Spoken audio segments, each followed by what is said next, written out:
I don't understand why you are still pushing your luck. Okay, pause. This is classic courtroom frustration. The judge is pointing out something huge. When you're ordered to register for a program, you can't treat it like an optional sign-up sheet at the gym. Miss a deadline, and you're basically playing legal roulette. Audience, do you think she genuinely forgot, or was she testing how much she could get away with? You were supposed to register immediately upon doing the 3 days as a condition. When did she do the 3 days, please? September 20th is when she went in, and that Monday, I think, you reinstated her, Judge. Yes, Judge, it was September 20th. She was released on when, the 21st? The 23rd. 23rd is when she was released. Released the 23rd. She was supposed to register immediately, starting the IOP. And what day did she register? Yesterday. Phew! Did you catch that tone shift? Judges rarely say out loud, "I'm tired of playing this game." That's not just irritation. That's a warning shot. Translation: your free passes are running out. In legal terms, repeated noncompliance pushes the judge closer to revoking probation entirely.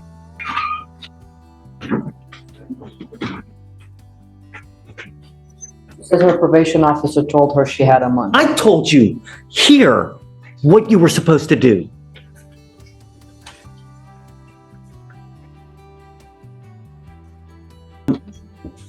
I'm tired of playing this game, Andrea. At least she's registered. It's like, you know, when this is what happens when you're too nice. It's over and over. People take advantage of you like crazy.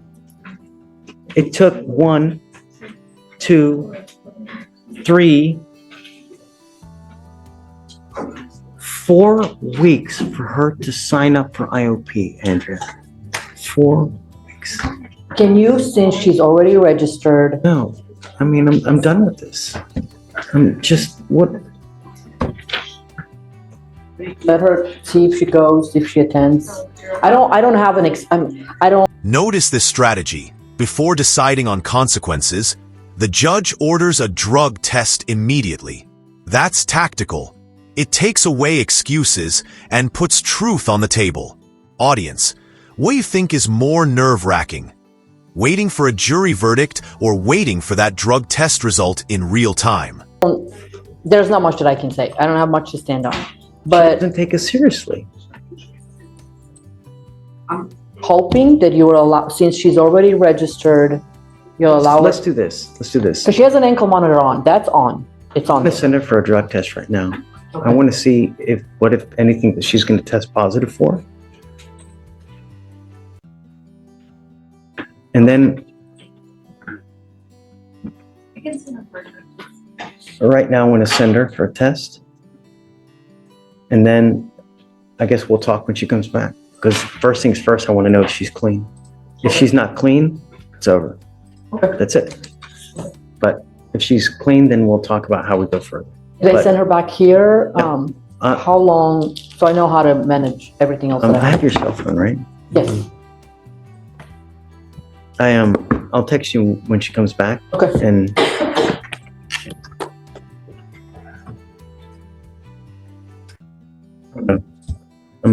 I don't know. Just take a seat for me a minute. Thank you, Judge. Thanks, Andrew. Go to Ms. Ramirez. Absolutely. The state position is that we follow the recommendation of the Yes. probation department. Either feels A, she's reached a point to where they can no longer help her and she needs that higher level of care than the probation department can give her. Or B, if the probation department feels that they can still treat her, we follow the recommendation of the probation department. B being Texas. And there was a 6-month extension, but her last been under 7 months. But Judge, if she registered for the classes, that will be completed in 6 months. I'm not doing a 6-month reset for her to do one class a We week. can bring her to court. We can bring her to court for status updates. I'm 100% on board with that. I think that that's actually a very good idea. But what I'm saying is that the probation department feels that she could be helped with the IOP and SOP. That's my understanding. Please correct me if I'm saying something wrong. Here comes the real talk. The judge compares defendants who push boundaries to little kids. It sounds harsh, but the psychology tracks. Probationers often test limits to see what they can get away with. The problem? In court, unlike at home, the consequences aren't just a timeout. They're prison. My understanding is that probation department feels that they could help her with the IOP SOP. I think that to her defense, nobody told her she needs to register, at least as far as I'm aware, 2 to 3 times a week. So I told her last time we were here. now when we approached, because I was with her, Yes, Judge. I told her. I was with her and I don't remember you saying that. I told her what you need to have done, and then this is what you register for. When you come back, this is what we're gonna end up doing. Regardless, look, regardless. What I'm saying is, since the probation department feels that they can help her, if she can register to one of the 3, and I'm gonna bring her up here with, if you decide to allow her to continue, I'm gonna bring her up here and we all talk so everybody's on the same page. If she does it within like a week, not a month like we did last time. I'm not ever going to reset her for over 2 weeks at a time And that's because I fine. can't trust anything to happen. And that's fine. And Mr. Lindsay, unfortunately, the way it works is that it's unfortunately like a little child. They push and they push and they push. And it's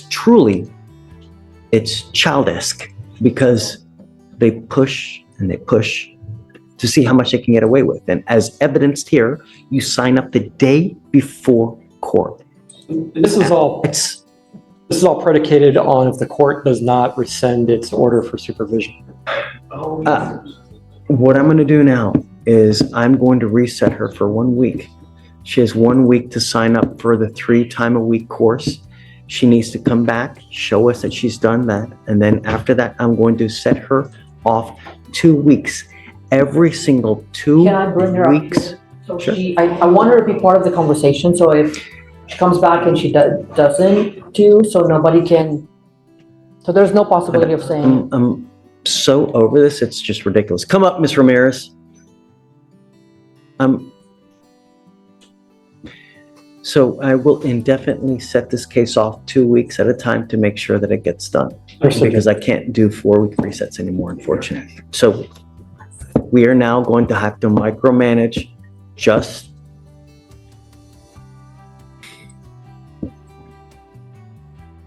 I don't think that this is right. And I don't think that this is fair because it really spits in the face of every single person who does a good job with this program. And what you're doing now is not what this program is designed to do. And it really violates the spirit because this is a program that's supposed to teach you right and wrong, teach you how to act in the free world. And you've done everything against that. I mean, for you to sign up for the class 1 day before court, it's just, it hurts. And it's shameful. Because when I told you, last time you were here, I told you that I wanted you to sign up immediately after you were done. And you sat there and you waited. Not 1 week, not 2 weeks, not 3 weeks, 4 weeks. Oh, person's calling back. So now you've shown me that I can't do long resets on your case. So if you fail one more time. Boom!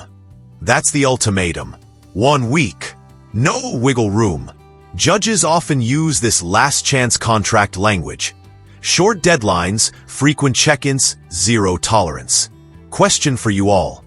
If you were in the judge's shoes, would you still give her one more chance? Or would you pull the plug right here? If you ever fail to attend a meeting, if you ever fail to whatever you need to do, you will be out of this program. I will not do this again, and I will immediately set your case for trial. You have 1 week to sign up for the class that's 3 times a week, and thereafter, you will get 2-week resets every single time to show me that you have attended this class 3 times a week. If you fail to go one of those times in a week, because it's the class is designed for you to go 3 times a week, every week. And if you fail to do that, that's it. Do you understand? Yes, sir. Judge, just to make sure we're all on the same page, Judge is asking you to go back to that list that you have and find a place that offers the program IOP 3 times a week. What are the requirements? Is SOP once a week or, But she okay, has to complete IOP first. right. So you have to go back to the list, find a place to register for IOP that does it, that meets 3 times a week.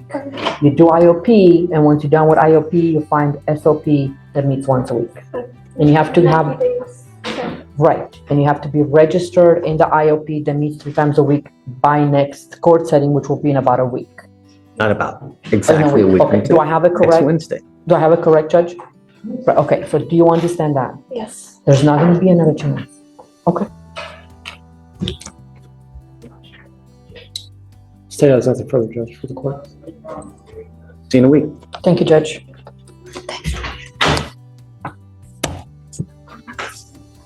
Morning, Mr. Dunham. How's jail? Terrible. Great. That makes me happy. Because you gotta understand, the worse of an experience you have, the higher likelihood when you do eventually get out, you'll think, if I do this, what's gonna happen? If I say this, what's gonna happen? Because that is the most important thing. You gotta understand, we value public safety. It's really, really important to us. So you're here now because it looks like you picked up a case out of state and you want me to set you a bond. Is this right? Yes, sir. You need to understand that my only concern are 2 things. Number 1, are you a danger to my public? And number 2, if we set you a bond, are you going to go back to the jurisdiction that you wanted from? Yes, sir. Those are the 2 things that I'm concerned about. So, what's he wanted for out of state? He's wanted out of South Carolina for robbery. Robbery? Yes, Judge.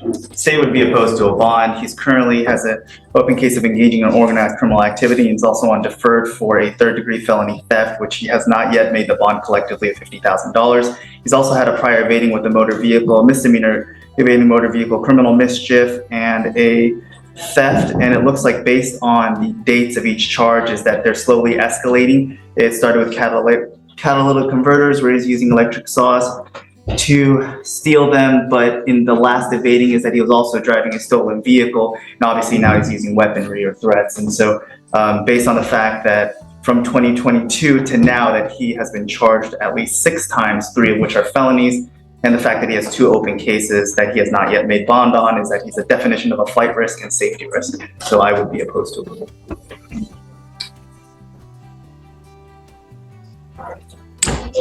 Judge, Mr. Denham is requesting a bond because he has finals on Monday.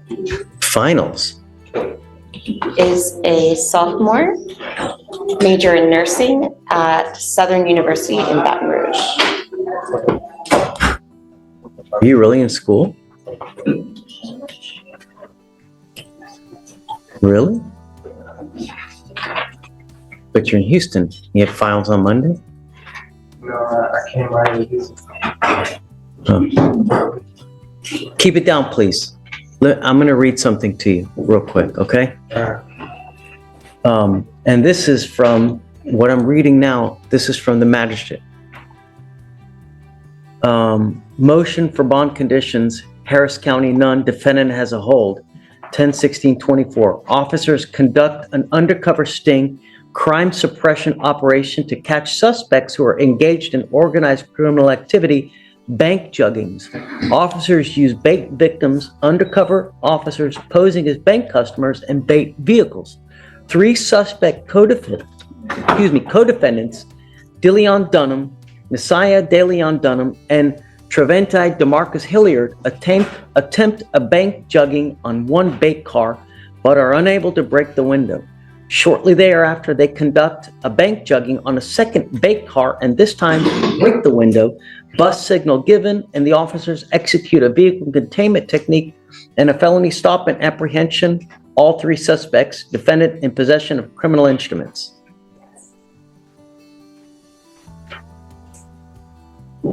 You're on